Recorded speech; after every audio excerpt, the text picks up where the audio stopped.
Gulati. I'm the Deputy Director with the India Research Center. The India Research Center is the first global center, the first physical footprint of the Harvard Yale Chan School of Public Health. It's located in Mumbai, right here. And the center has three foci. The first is research, where we enable and facilitate faculty participation on different research projects here in Mumbai and across India with different organizations. And the second is capacity building and training. We organize a number of training sessions for public health practitioners here in India. And the third being knowledge translation, which is a very important aspect considering today's talk, where we enable discussions on different public health problems and ensure that the faculty members and different participants have an evidence-based discussion on public health areas. I warmly welcome our speaker today, Dr. David Hunter. He has studied medicine at the University of Sydney with Masters in Public Health and the Doctor of Science from Harvard University. With 33 years spent at Harvard Chan, he was a Vincent Gregory Professor of Cancer Prevention. He is currently the Richard Dawn Professor of Epidemiology and Medicine and the Director of Translational Epidemiological Unit in Nuffield Department of Population Health at the University of Oxford. He founded the program in Genetic Epidemiology and Statistical Genetics at Harvard and was co-chair of the steering committee of the Breast and Prostate Cancer Cohort Consortium at the National Cancer Institute. He was the co-director of the National Cancer Institute Cancer Genetic Susceptibility Markers Project. He is also the Chief Science Advisor to Our Future Health, a major new initiative in the UK. He was the Dean of Academic Affairs and also the Acting Dean at the Harvard Chan. And he is one of the 3,000 researchers worldwide, according to Thomson Reuters.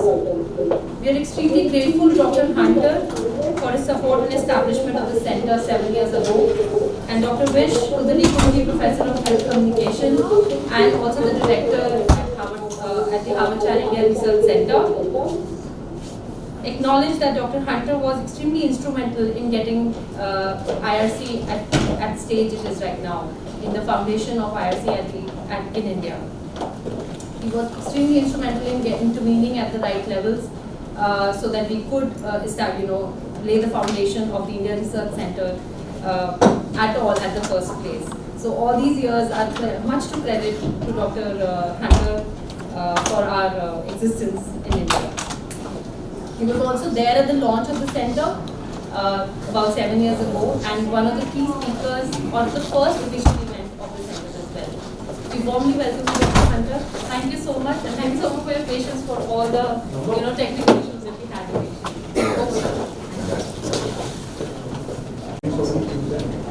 As Neha said, it was just wonderful to be here 7 years ago, time flies, at the inauguration of the India Research Center.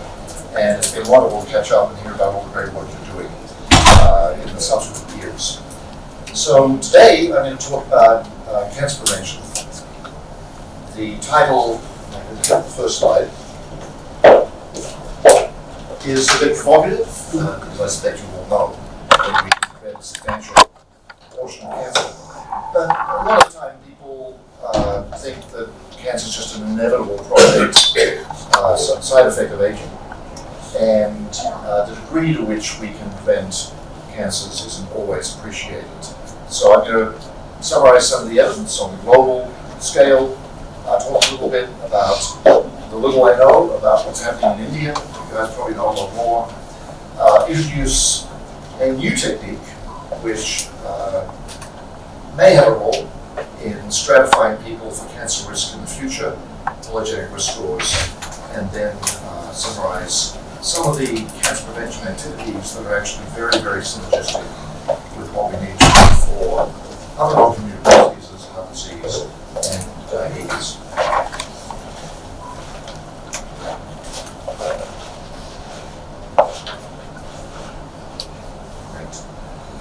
So this all goes back to Sir Richard Dole and Sir Richard Peter, who in the early 80s first attempted to quantify the causes of cancer. And they came up with the conclusion that about a third of cancers worldwide were due to smoking, about a third were due to diet, and actually rather small proportions to occupational hazards, infections, and industrial pollution. In 1996, a group of us at the Harvard School of Public Health had another go at this. We may have overshot the mark a little bit because we thought that about 2/3 of all cancer deaths were preventable. In 2016, I tried to summarize what we knew about cancer risk factors, and this is based on about 50 years of cancer epidemiology, where we either do case control studies, where we enroll thousands of people with a particular type of cancer, we enroll thousands of people who don't have that particular type of cancer, we ask them a lot of questions about their environmental and lifestyle exposures, their family history, etc. Or we run prospective studies where we now have to enroll tens of thousands or hundreds of thousands of people, ask all those questions, and follow them forward to see who develops a specific type of cancer. And of course, a major cancer risk factor is age. Not much we can do about that. But cancer isn't an inevitable consequence of aging.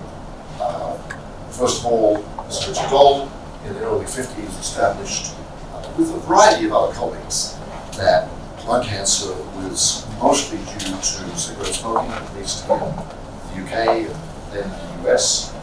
And then subsequent studies showed that smoking actually causes at a lower level of relative risk pancreatic, oral, laryngeal, esophageal, bladder, and chronic cancers. Epidemiology showed that for postmenopausal breast cancer, which in the UK and North America, Australasia, is the most common form of breast cancer, that being overweight or obese increased risk of postmenopausal breast cancer, along with colorectal cancer and particularly endometrial cancer. The contribution from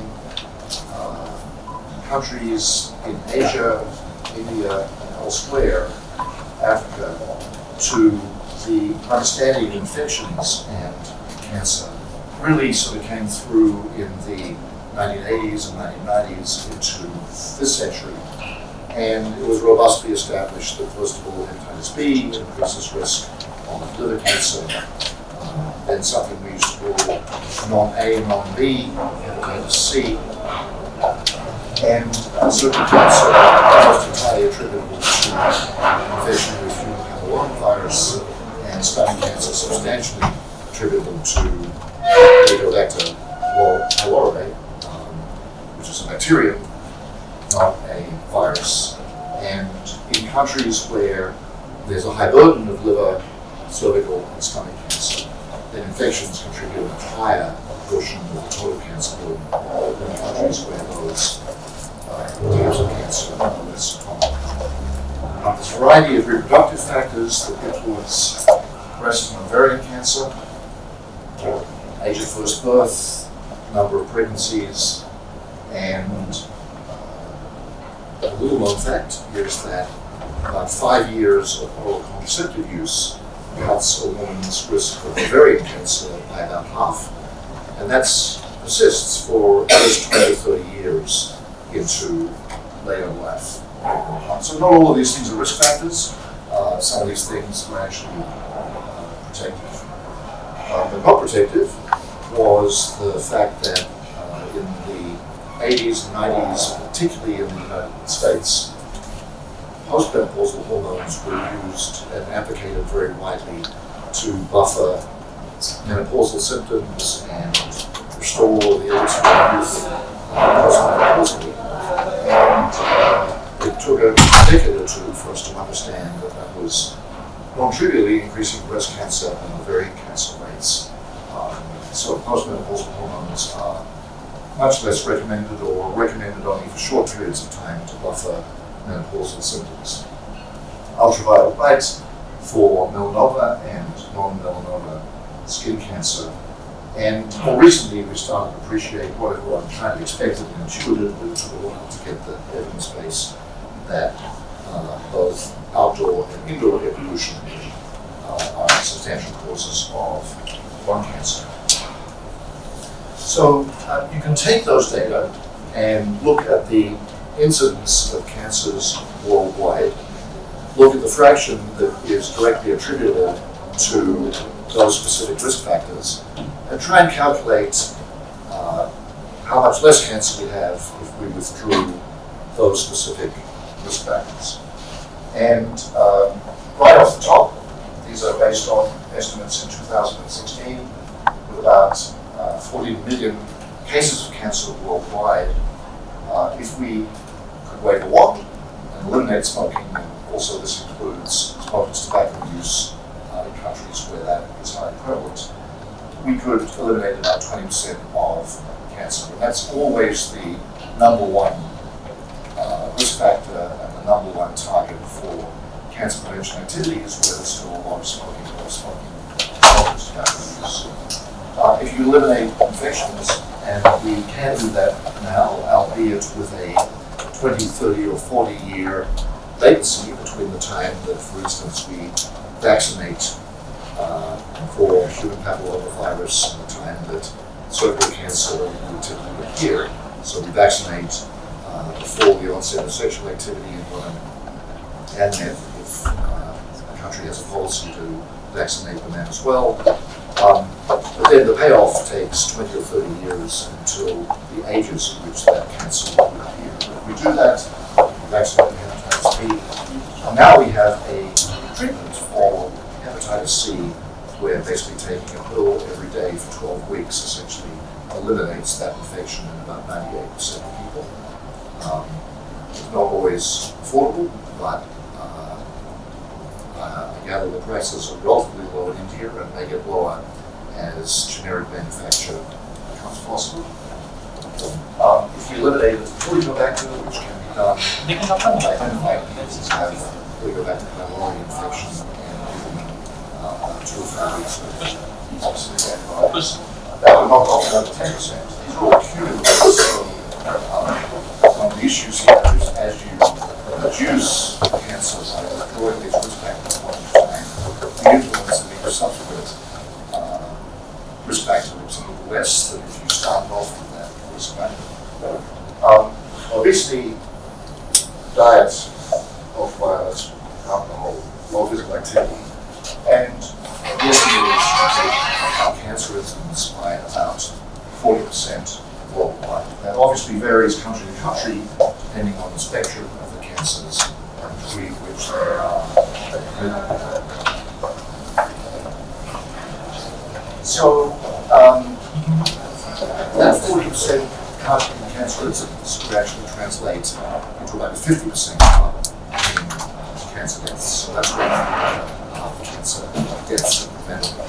And the reason that that is higher than the number of infections is that a number of the types of cancer that are hardest to treat and thus most important to prevent, so liver and lung, are particularly difficult to treat and cure.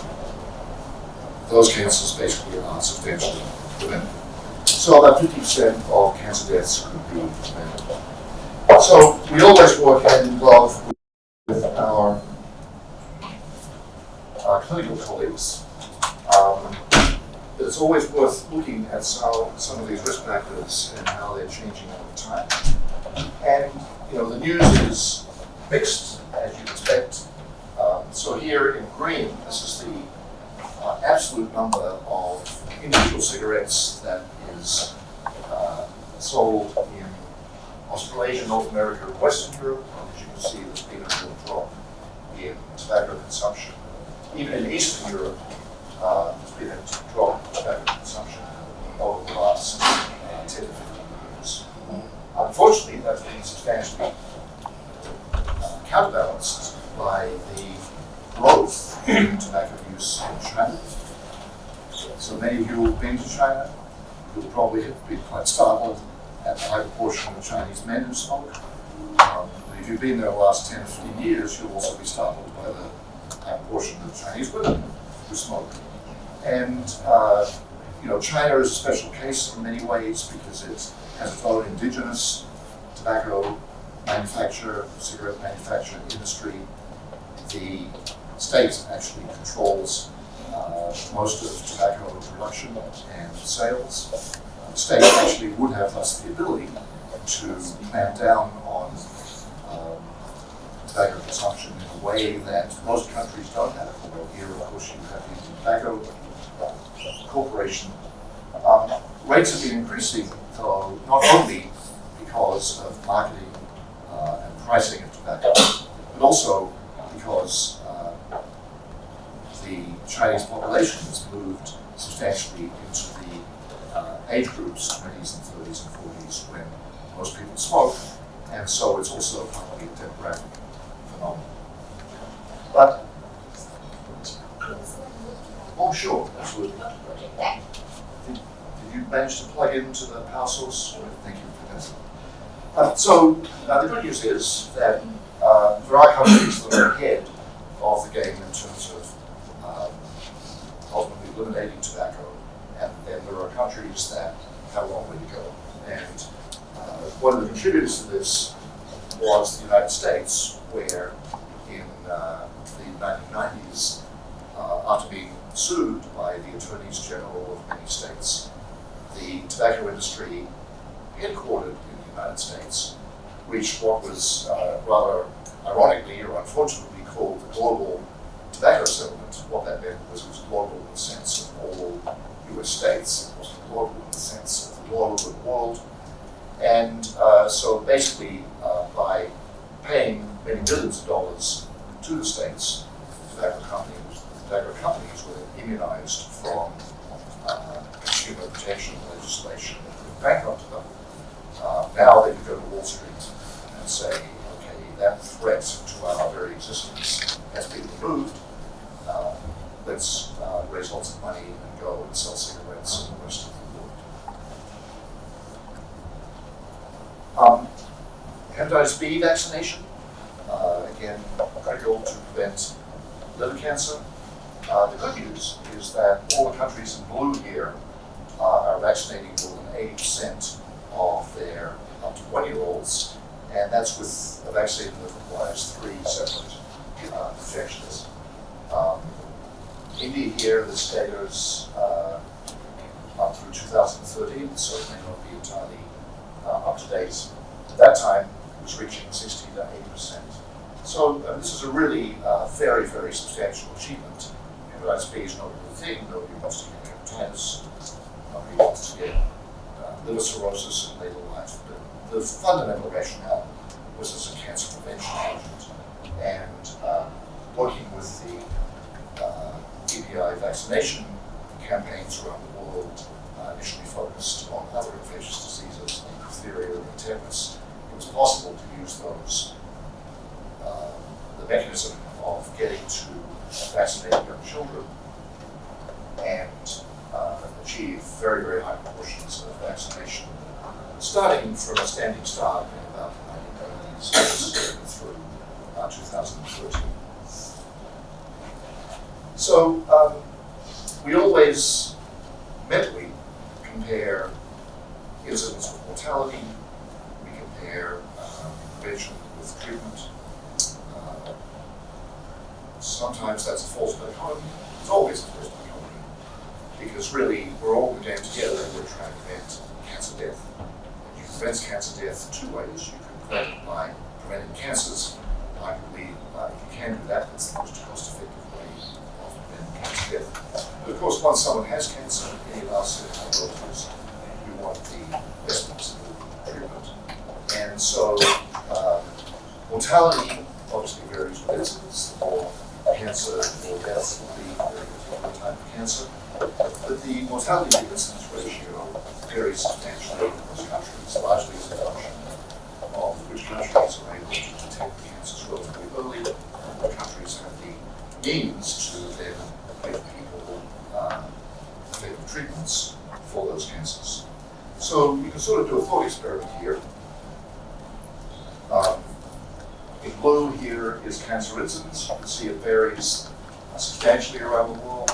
That correlates mainly with life expectancy, demography, but also the prevalence of some of the cancer risk factors. Here we have South Central Asia, where cancer still fortunately less common on age, just a basis than in countries like Australia, New Zealand, North America, Western Europe. But only about a third of the people diagnosed with cancer in North America actually die of that cancer. Again, it varies very much cancer to cancer. Some of them more fatal than others. But basically that sort of is a rough estimate of how far you can get with treatment. And over here, even though the incidence rate is lower, these tend to be countries with a lower GDP and less ability to treat the cancers once they occur. Need to acknowledge that also there are differences between countries in their ability to actually count the cases that occur, count the deaths from that occur. So this isn't the most robust analysis. But in India, for instance, about 2/3 of people who die from cancer, who get cancer, die from cancer. So again, if you took that and said, well, let's assume we can run the US healthcare system with all its faults, because in the US we don't do a good job of early detection and state-of-the-art treatment across all socioeconomic strata. But you can estimate that we prevent about 27% of cancer worldwide. I said before that if we remove risk factors, that we could prevent about 50% of cancer. So if you put the two together, about 66%, 62%, 60% of cancers could be prevented with a combination of prevention and treatment. So that's where we want to go. If you want to read the latest data, this is a new analysis from the Institute for Health Metrics and Evaluation in Seattle, and same message, almost half of cancer deaths are preventable.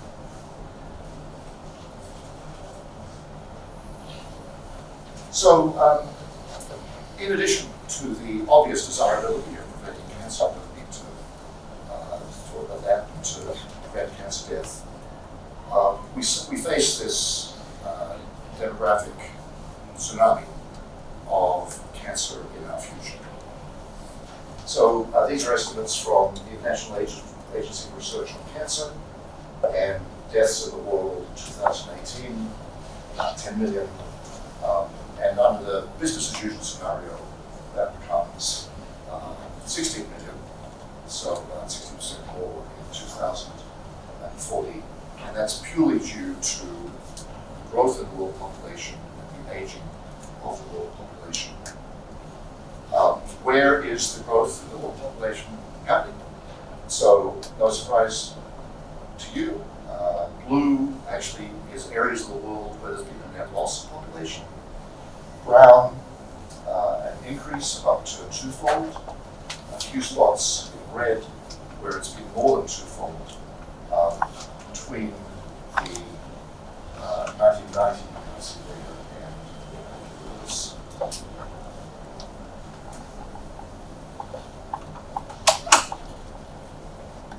1990 and 2015. So in just 25 short years, much of the growth in the world has occurred in South Asia.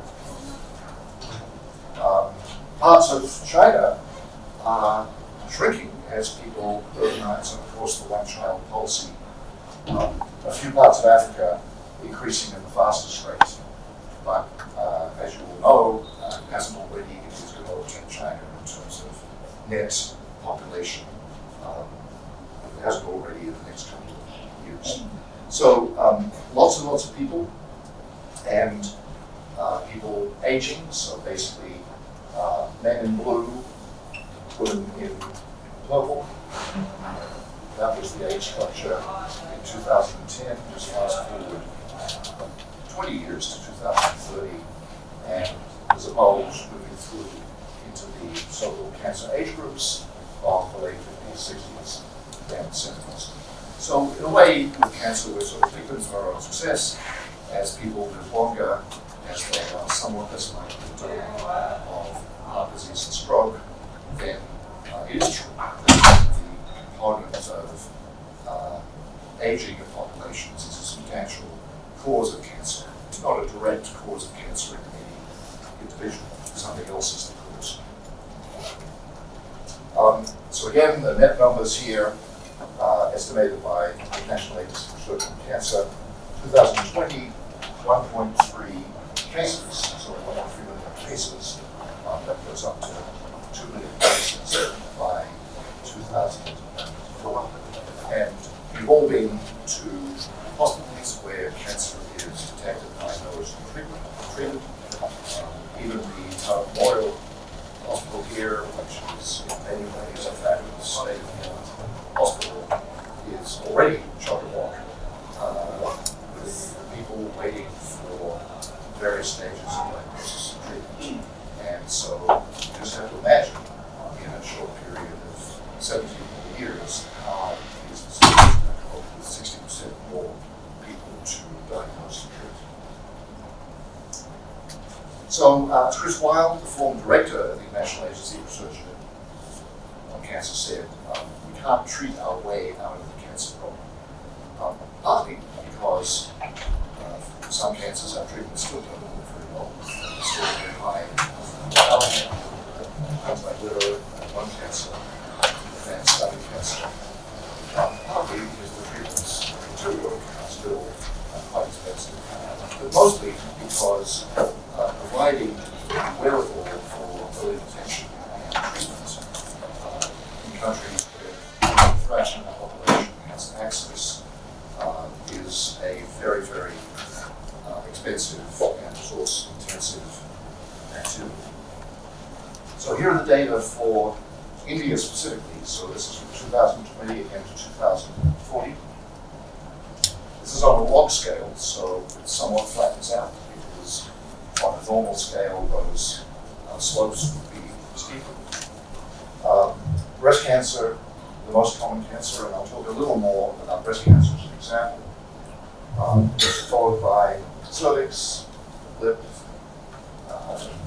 trachea, bronchus, and lung, prostate increasing in men, lip and oral cavity in females, and down to colorectal cancer. And highlighted here are the cancers that are substantially preventable. So basically, lip oral cancer, that's smoking and smoker's tobacco use.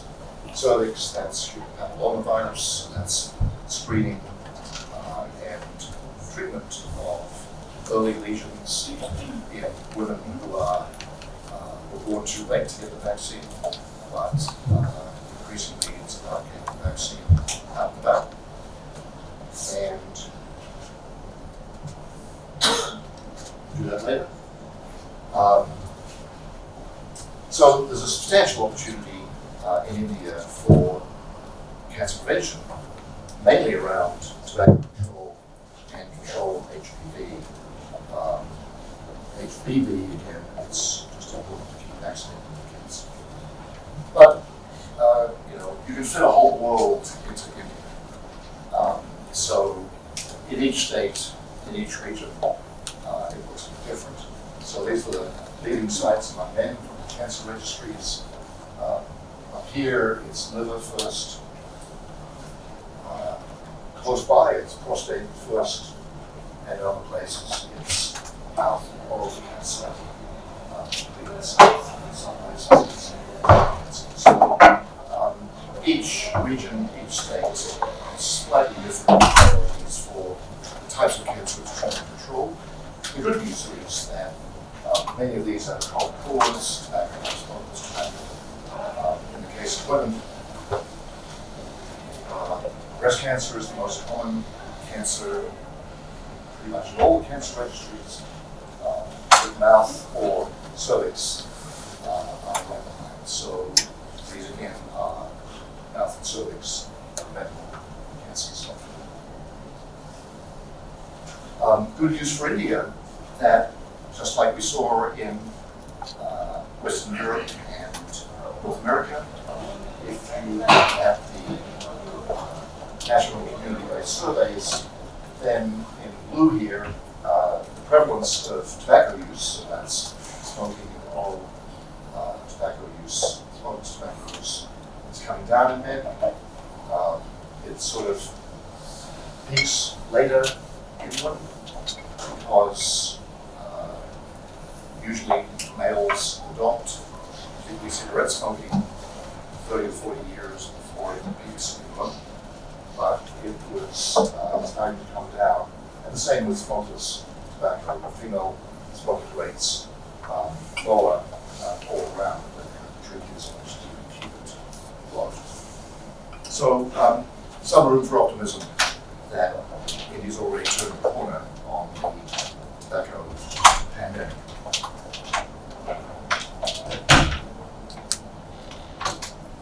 And now I can advance my slides.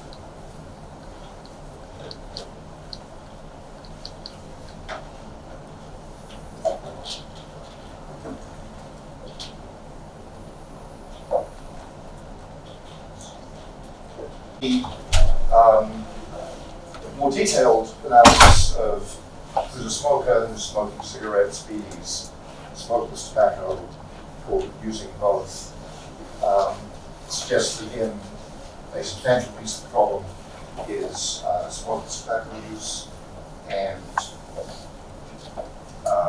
again the good news is that that has declined somewhat, but again even among smokeless tobacco use, you've got all of the different cultural and regional factors that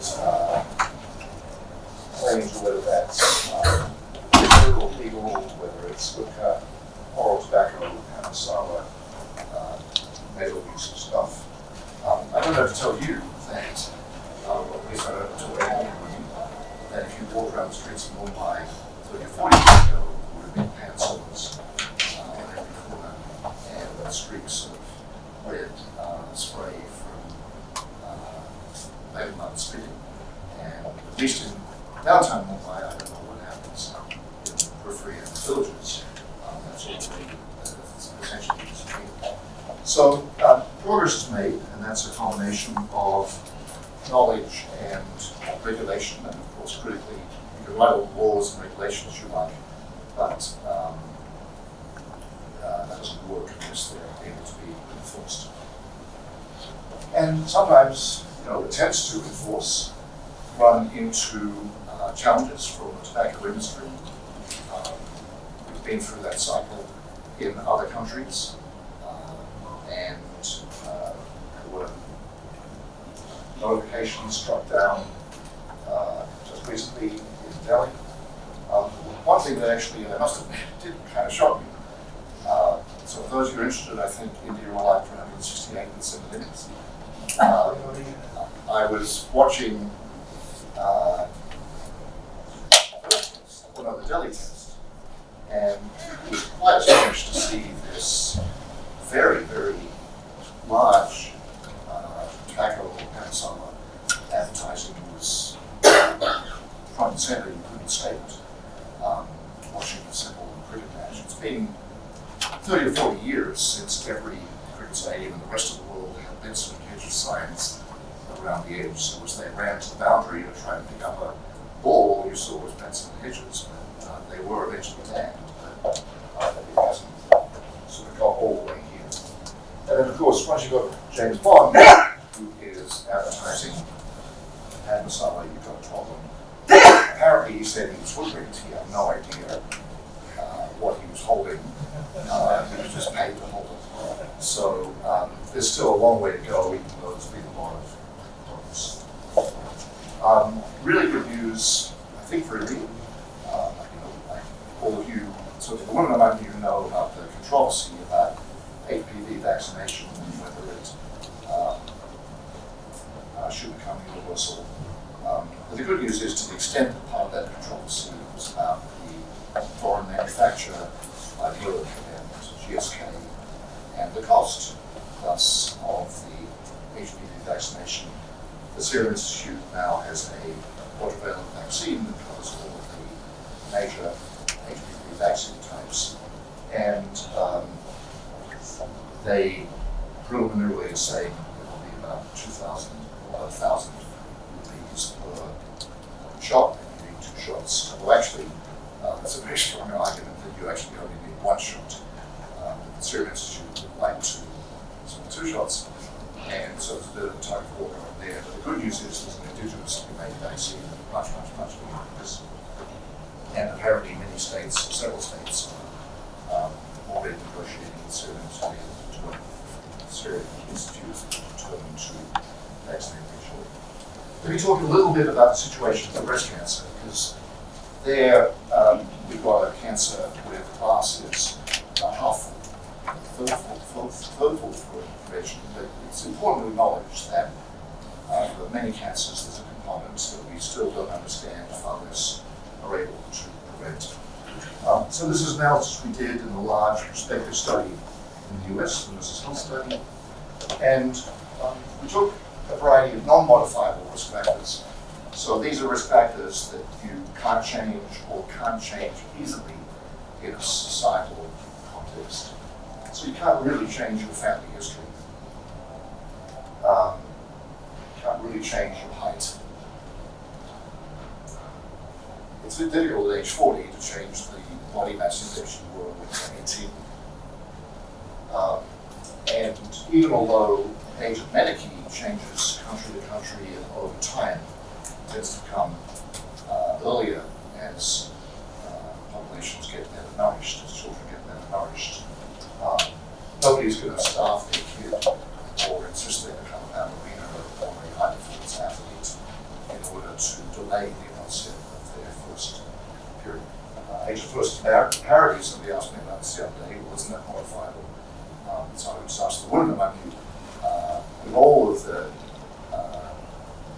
societal pressures and personal issues that go into when you have the first child, and how many you have, breast cancer prevention at older age is probably not the number one concern. So I think these are all legitimately non-modifiable, and they cause, we can attribute about 55% of post-menopausal breast cancer disease. Things that are arguably more modifiable, or not relatively easy to modify.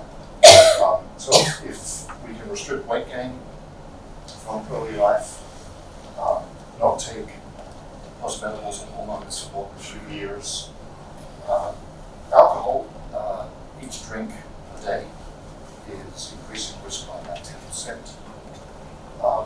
Physical activity is better than no physical activity, perhaps this is an important part of controlling weight change.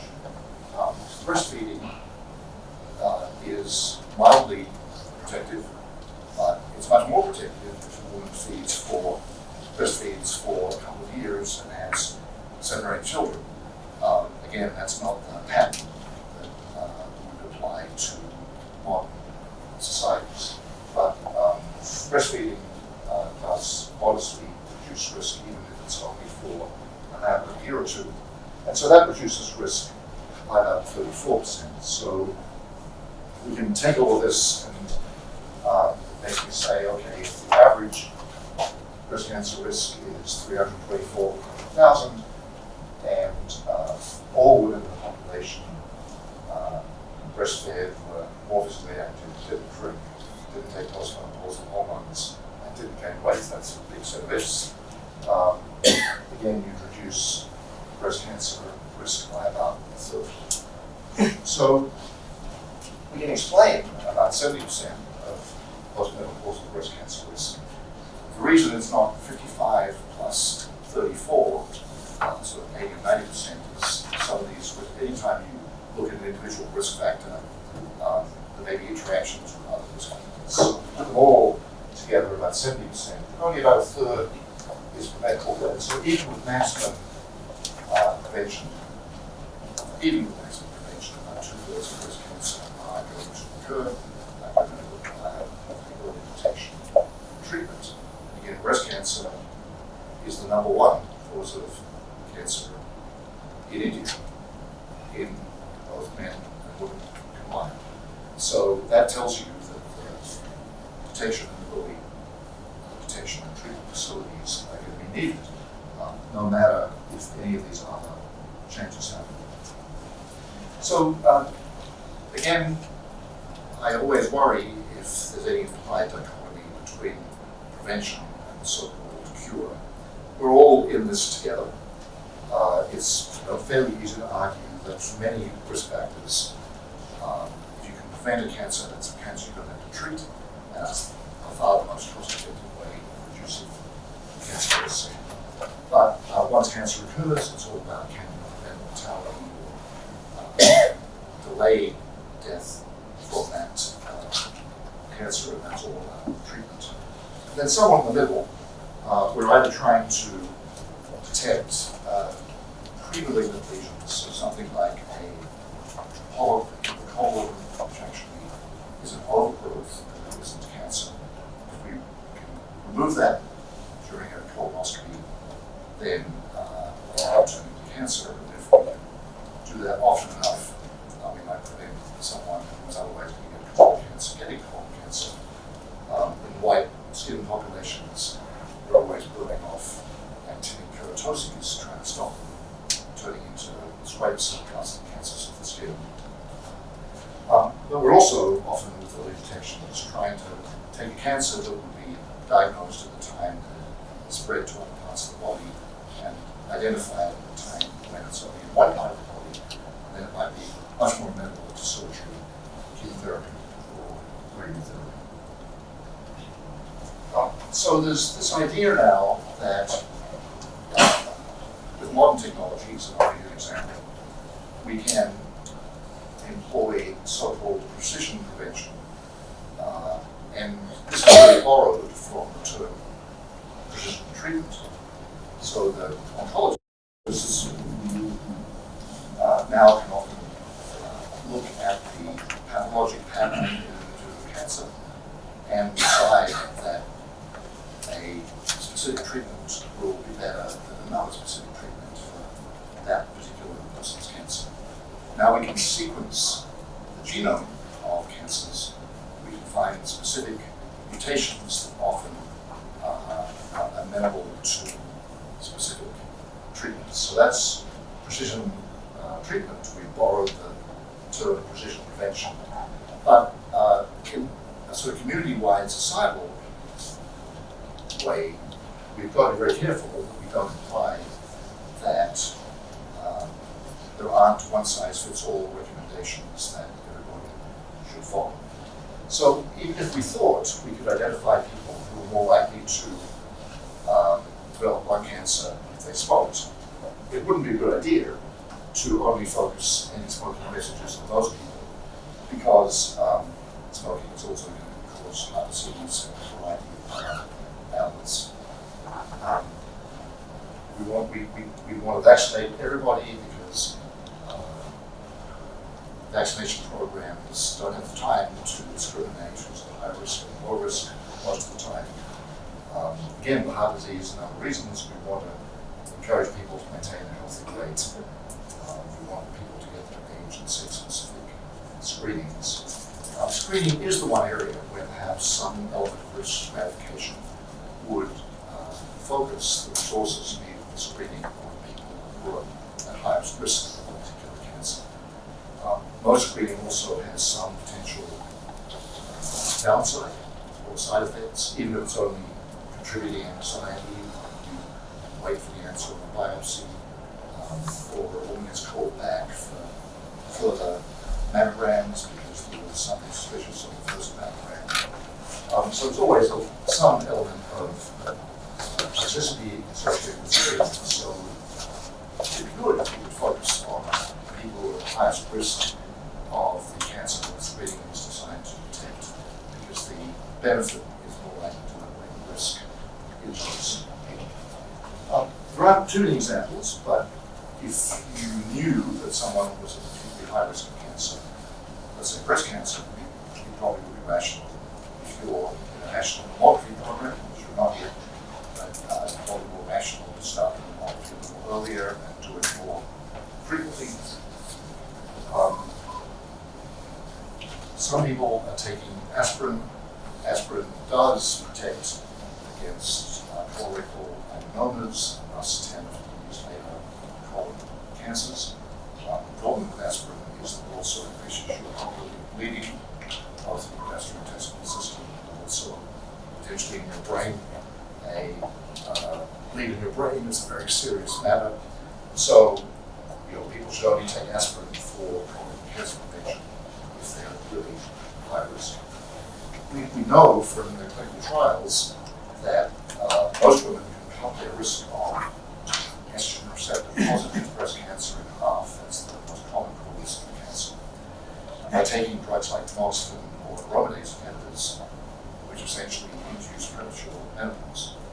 So inducing premature menopause, not a nice thing that women enjoy, so this hasn't become popular. But there are some women with super high risk.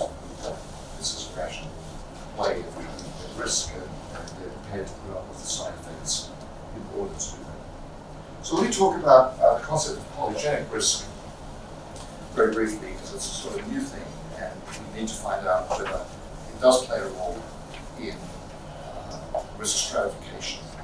So in the 20th century, cancer genetics in general, was all about trying to find individual genes that, if they had a mutation that altered their function, would increase the risk of a specific cancer. So in cancer, we're talking BRCA1, BRCA2, in hereditary non-polyposis colorectal cancer, we're talking about mismatch repair genes. People who carry these mutations are at very high lifetime risk. They're at high individual risk early in life, so that risk can be sometimes 20 or 30-fold higher in early life than people who don't carry these mutations. They run in families, and a lot of cancer genetics and cancer high-risk clinic work is about dealing with families with a very high burden of cancer, seeing if you can work out which single gene it is, screening people to whether they carry the family mutation, and then taking appropriate action. Starting just 20 years ago, we purely, really, courtesy of technological developments, were able to screen the entire genome as opposed to single genes one at a time, using gene chip technology. And so we were able to take what used to be a study only of families of people with a very high family history of disease, and we were able to generalize that to whole populations, so thousands of cases, thousands of controls. And the way the technology worked was that at each point signposted along the genome, you would look for specific polymorphisms or variation and ask the question at each point across 23 chromosomes, is the prevalence of that variant higher in the cases than the controls? So because we were looking initially at a few 100,000 of these variants, then 500,000, then a million, and now we can essentially statistically compute up to 10 million or 20 million variants per person, it became necessary to insist on very, very strict statistical criteria. So if we use the conventional cutoff, like p less than 0.5, then every 20th variant will probably be declared different between cases and controls. We know that there's nothing like that number of truly causal variants.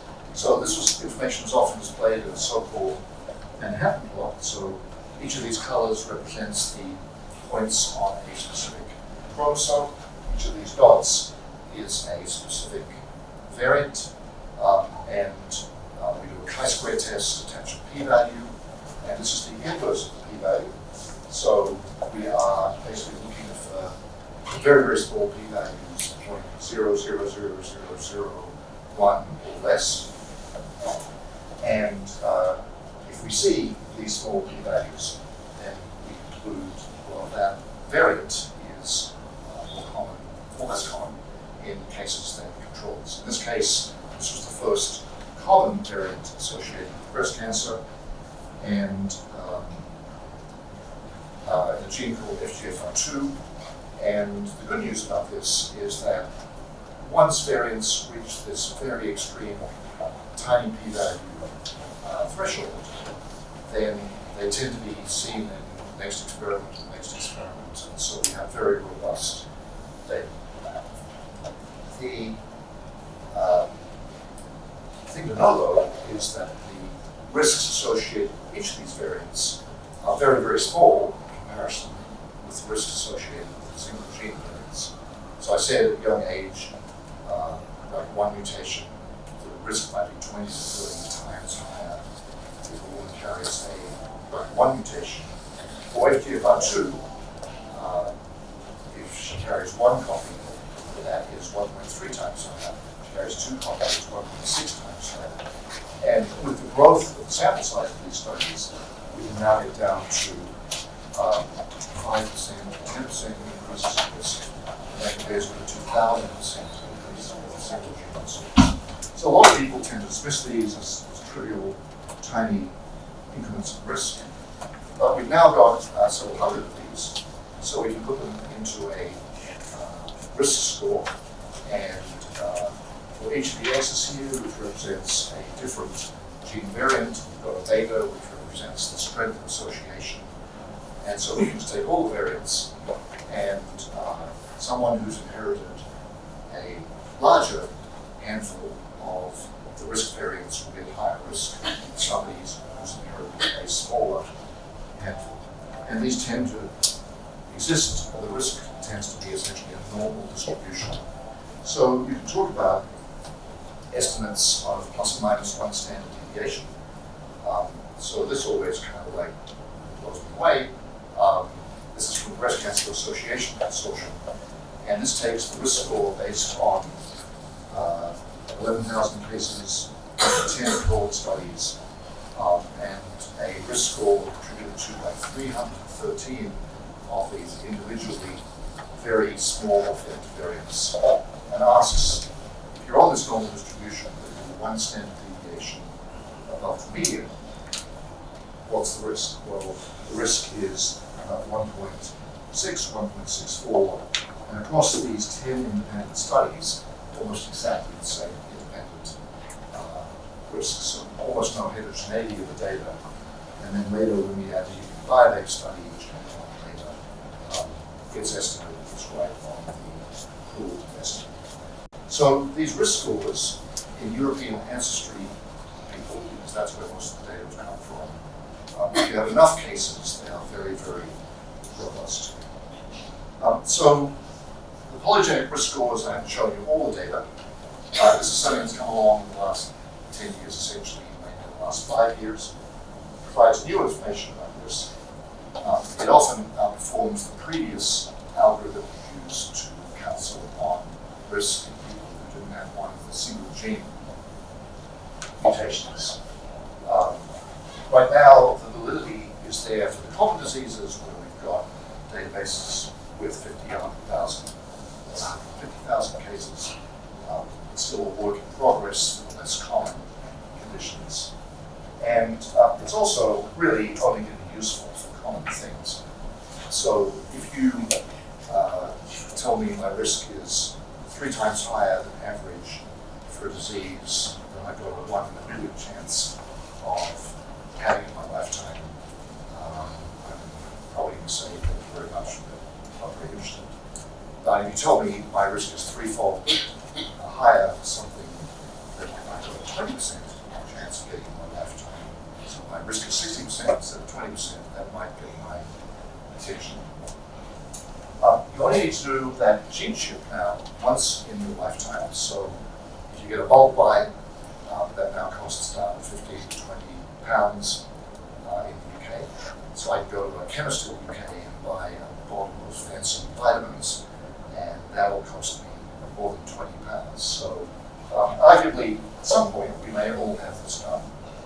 And the caveat is that most of the data currently applies to people with European ancestry, because these were the people in the studies that were available in the North American and European, and to some extent Australian studies, Australasian studies that were available. The preliminary information is that if you look at South Asians, and most of those are South Asians who live in the UK, that the estimates or the risk scores that we can put together for people of European ancestry are only a little bit attenuated for people of South Asian ancestry. If we take them to Africa, then they perform far less well. You can probably run the score here and get a very, very similar answer than you would in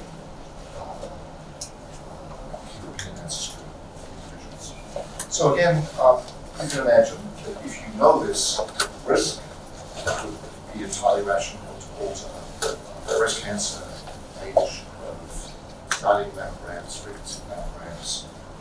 Prostate cancer, as many of you know, there's still a big controversy about whether the main screening test, prostate-specific antigen test, is a good thing or a bad thing.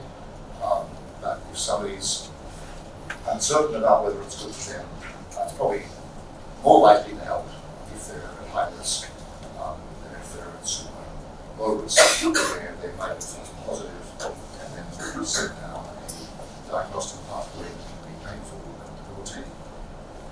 You can also alter the thresholds if somebody has a high PSA. It might be more rational if somebody has a high polygenic risk to go to the MRI or biopsy. If they've got a very low polygenic risk, then it might make more sense to wait 6 months or 12 months and repeat the test. For colorectal cancer, problem in the UK is that there aren't nearly enough people to do these sigmoidoscopies and colonoscopies that you need to do to screen the population. And there aren't even enough people to screen the people who are symptomatic. So it might easily make sense that people who are at high risk should be prioritized with scarce screening facilities. And on a research basis, it's pretty unambiguous that if you can design a prevention study or a early detection study in a population that is heavily loaded with people at high risk, then by definition you can do that study in less time with fewer starting people than if you start with all comers. So these are probably likely to be used first up by screening 10,000 people and then enrolling in a trial 1,000 people at highest risk, and get your hands quicker for early detection and prevention. And again, I've frozen. Probably trying to tell me I'm talking too much.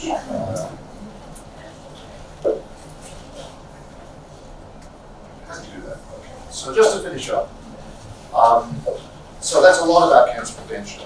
There's good news about the preventability of cancer, and it's even better news when we talk to our heart disease, stroke, diabetes, respiratory colleagues, because on a national basis,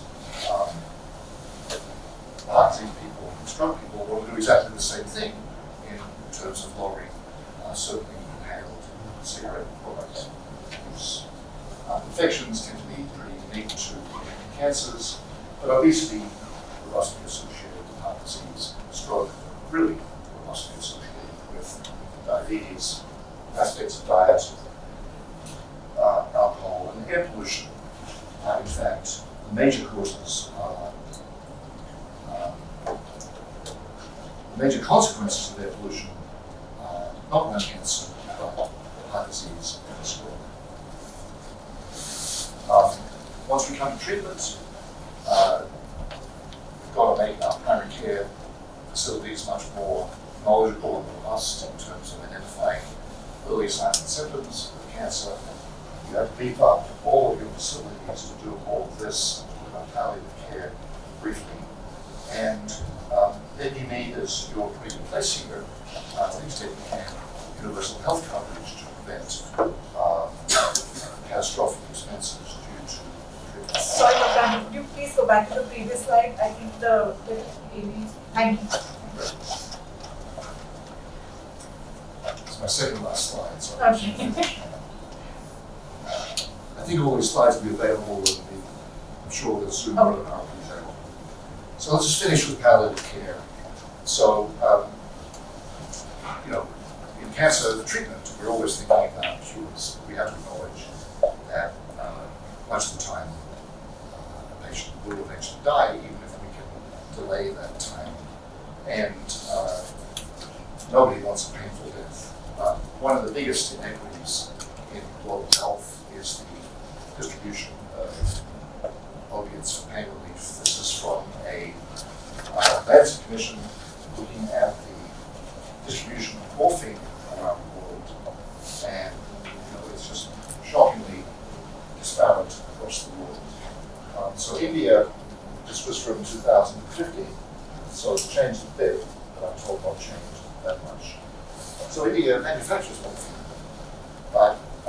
the estimate was that only 4% of the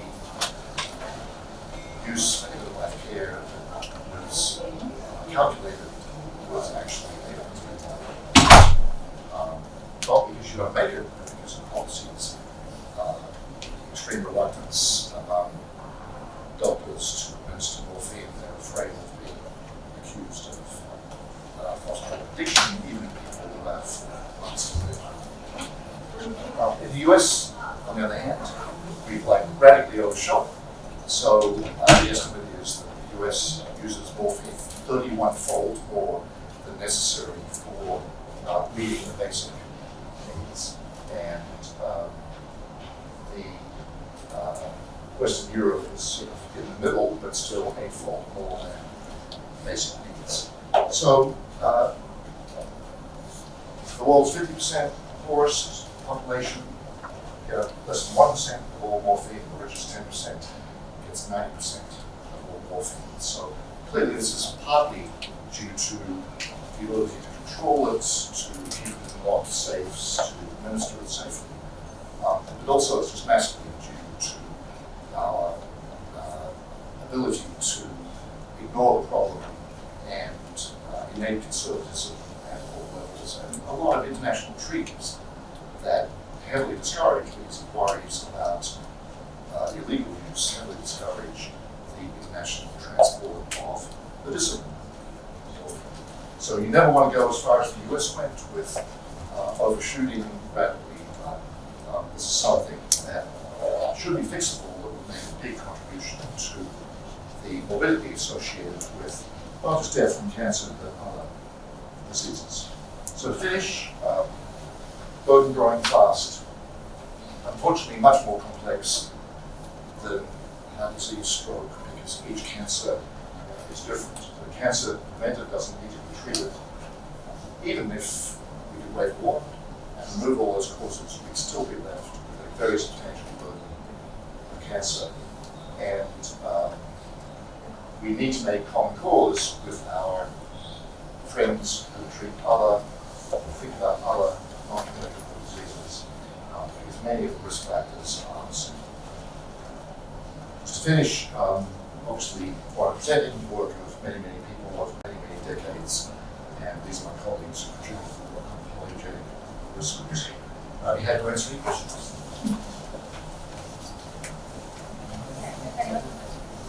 Just stand up a little now. Just speak up. It's a pleasure to listen to you today, and I just have one question. A few follow-ups, but then let's start with this. So I saw on the slide that the tobacco consumption in most of the developing countries is reducing as compared to the developed nations.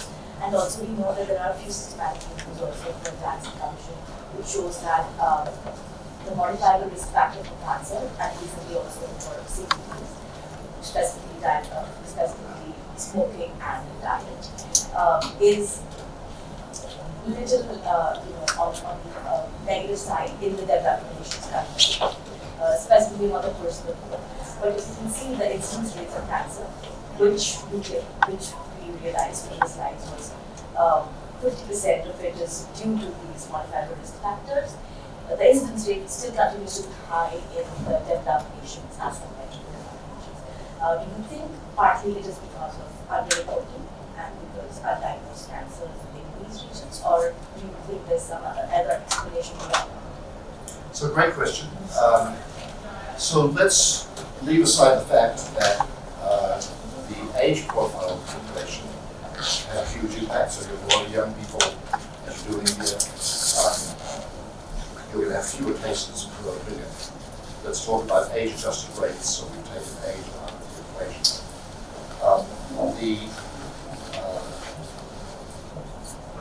The big difference is substantially in risk factor problems.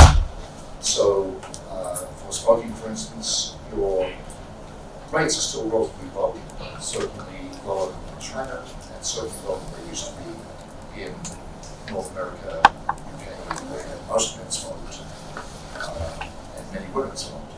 So there's a difference between countries like India area where the tobacco, cigarette habit, and even BDs is still much less prevalent than it was at the peak in developed countries in the 60s. And Africa is another place where the habit of cigarettes is much, much less frequent. And so it's important to keep it that way if you can, despite the fact that the industry will use every trick in the book, every legal argument to stop you doing the most effective thing. So the most effective thing is to ban stuff once and for all, but then they'll come after you with some constitutional arguments that you can't do that. But banning cigarettes when they're scarcely used is a lot easier than banning cigarettes when half of the voters are smokers. The next step is doing everything you can to minimize use if you can't ban it. And so again, many of the steps that have been taken here just in the last 5 years, I gather there's now a federal law, maybe it's a state law, but I think it's a federal law that it's now a criminal act to sell tobacco products within some radius of a school. Local councils play a role because they distribute the licenses that shops have. And so again, you can manage that in a way that you reduce the number of shops that are legally allowed licenses in cigarettes. So all of that stuff basically means that if your smoking rates low, keep them low, because once they get out of control, it's very hard to roll those back. And then the oral tobacco, which is obviously the biggest piece, because of the oral cancer. From what I know, much harder to control. That doesn't help. Massive ads, Delhi cricket stadium, still, even though certain legislation is in place, which I gather believes that you don't have to ban those all through central Mumbai anymore. So you've got to look at the risk factor prevalence.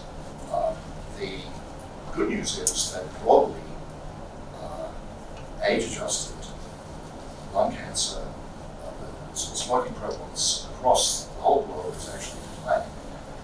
But the problem is that the number of smokers per the world is increasing, particularly in China, because they haven't been taking it seriously enough. And that population is again moved into the smoking age groups. And so that's where sort of demographics again becomes important, because if you've got a lot of 10-year-olds who haven't started smoking yet, they're able to start smoking when they hit 20 and 25, that's when you see an increase in prevalence. So again, it does all come back to demographics. You mentioned diet, and I worked on nutritional epidemiology for the first 10 or 15 years. I actually migrated to genetic epidemiology because to some extent you might dispute the importance of the findings, but you can sort of make ambiguous findings. And there's not that much agreement on the independent role of diet, particularly in middle life. And probably what's happening with diet is an abundance of food that means that people grow taller and grow bigger is the sort of diet that increases risk of cancers. But the problem is that we don't want our kids to be stunted and malnourished. So it is sort of built in that as populations grow taller, the cancer rates go up. And so then the question is, what can we do about it? And basically, the key seems to be keeping the weight down at a given height. And so, you know from just reading literature and the popular press that there's a dozen different arguments about what diet is basically controlling weight and what's the role of activity independent of diet. So that is more complex. if you had to say one thing, the World Cancer Research Foundation said this, a diet that's low in meat and mainly plant-based is better. And more recently, it's emerged just in the last few years that ultra-processed foods are worse than foods that you buy as a staple and essentially cook for yourself. But as people eat more out of the home, you do tend to consume more of these ultra-processed foods. Bad for diabetes, bad for heart disease, and probably bad for cancer. So I hope that answers your question. It's sort of risk factor mixed with demographics. Can I take some follow-up questions of each of them? Sure. So, so can we say overall, because demographics play such an essential role here, and also because all of these factors that eventually lead, because they are modifiable, though still they have like a lifetime risk. I mean, they have to be accumulated over a period of time before they act. So I'm wondering whether a higher cancer burden is like inevitable in India or in China at this point in time. Absolutely inevitable because of the growth of the population combined with the aging of the population. So that's the bad news. The question is how much can you minimize that? And the other thing you refer to is the latency. So most of these risk factors, I didn't talk about radiation, which in the scheme of things is not a risk factor. Radiation, air pollution, smoking. The cancer doesn't occur until 30, 40, 50 years after it starts. The good news is if they stop smoking, that substantially reduces their risk. So I should have pointed out that important though it is to try and stop kids picking up the habit. If you want to do something about smoking rates, lung cancer rates or smoking-related cancer rates in the next 30 or 40 years, it's important to stop people who are currently using smoking tobacco now before they develop cancers. For cigarettes and lung cancer, if somebody who's 40 stops, they gain about another 10 years of life expectancy. At 50, it's about 9 years of life expectancy. So it's sort of not too late until you get to 60 when it's now only 6 years of life expectancy. If somebody stops at age 40, then they remove 90% of the lifetime risk associated with death, not just cancer, but also heart disease, if they kept on smoking. So we really have to focus, if you want to do something in the next 30, 40, 50 years, on people who already picked up the habits and help them so. It's also like important, I believe that this, at younger ages it's a little difficult to run through this because usually, I mean, of course, among the females, the age of picking up this habit usually crosses 20. Among them is a little earlier. So this question of ideal age and where such interventions are impacted, because once you're like 50, most of the time, if you, like you mentioned, the risk of reducing any damage because of tobacco consumption is best at 40, kind of reducing that age further. So, could you comment a little bit more? So that's not a reason, it's never too late to stop. And in fact, even if you're diagnosed with cancer and spotted, it's not terminal. It's a strong case to try and help them quit, because that will give them more respiratory function. They're about to go through some nasty chemotherapy or radiotherapy. So that is still part of the package, once someone's diagnosed, unless there's actually terminal. So it's never too late to quit. The earlier you quit, the better. And again, not starting in the first place. And also there's evidence that somebody who starts at age 15 and smokes for 10 years does more damage to their respiratory capacity than someone who starts at 25. If you start smoking with the lungs are still growing, that's not lung growth you can never get. Any other questions? Yeah. Thank you. So, we all talk a lot about tobacco, and of course, undoubtedly one of the leading factors, preventable factors for cancer.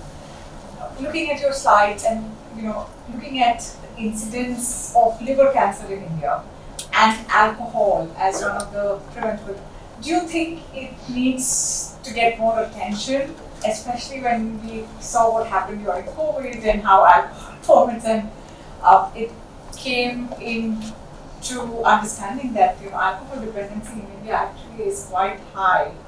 And do you think we're talking enough about alcohol in terms of prevention, or does it need more exploration and intervention? So I'll just channel Dr. Chetavedi from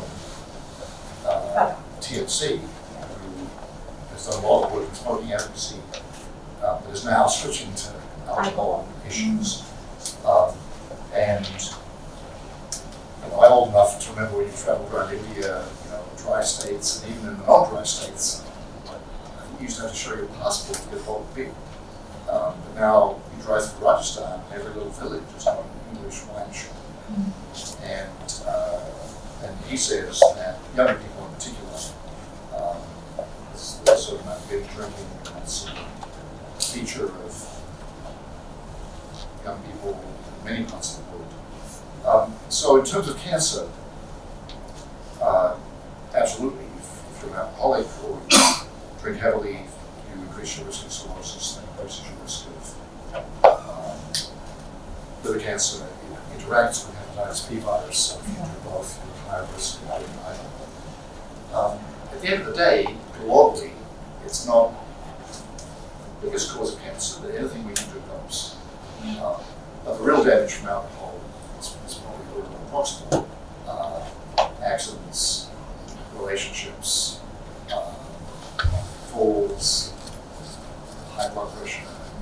So cancer prevention is probably not the best argument, but it's one argument. But general health maintenance, and I'm not sure what it's like in India, but in many countries, actually people are much more afraid of having a stroke than developing cancer. Some of it's sort of mythicalism around cancer. Well, long enough I'll get it. But many people have had a relative or observed somebody who's had a bleeding from a stroke. And it's yeah, in India not so. I did a research study, my PhD study was on high blood pressure, and really not so, not scared of cancer, not scared of strokes. Okay. More of obesity actually. People are worried about obesity. Well, obesity is blood pressure up. So yeah, anything you can do. But definitely, we can't be replacing tobacco with alcohol. And the earlier you start with alcohol, the more you drink, the more damage. I come from a place called Hunt School of Public Health, where my colleagues were pretty convinced for 30 years that actually 1 or 2 drinks a day was good for you.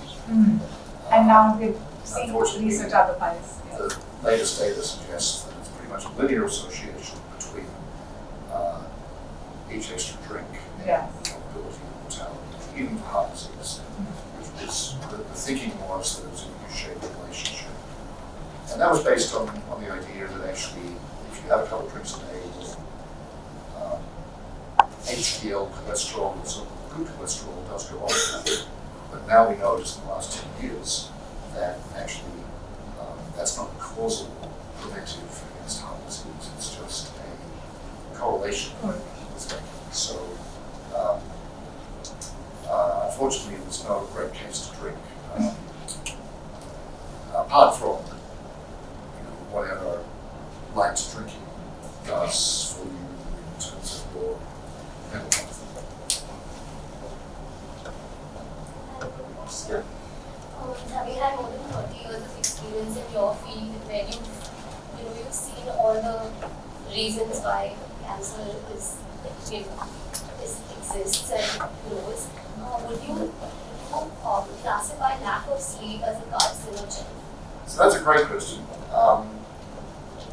So I don't think it's a major cause.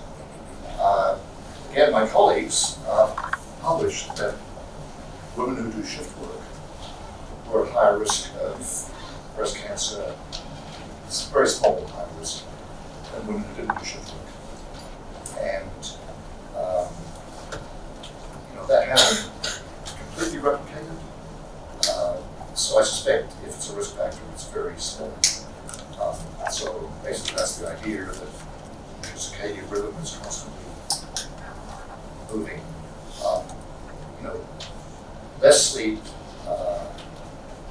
sort of U-shaped relationship with mortality. So if you're only sleeping 5 or 6 hours a night on average, some people get away with that. But that's higher risk. If you're sleeping 12 or 13, that's higher risk. Nobody really knows why that is. And the effects are probably more of the heart disease, where if you have interrupted sleep apnea, your blood oxygen is going down, and if that goes down enough, that probably does cause a certain amount of atherosclerosis that can also cause a heart attack.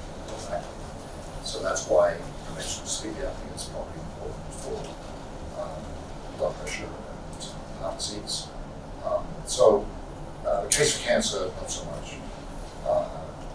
Apart from the sort of general well-being aspect of getting enough sleep, but that's a very individual thing. Some people have 6 or 7 hours, or some people do less sleep, but 9 or 10 hours, and we don't fully understand either of these differences between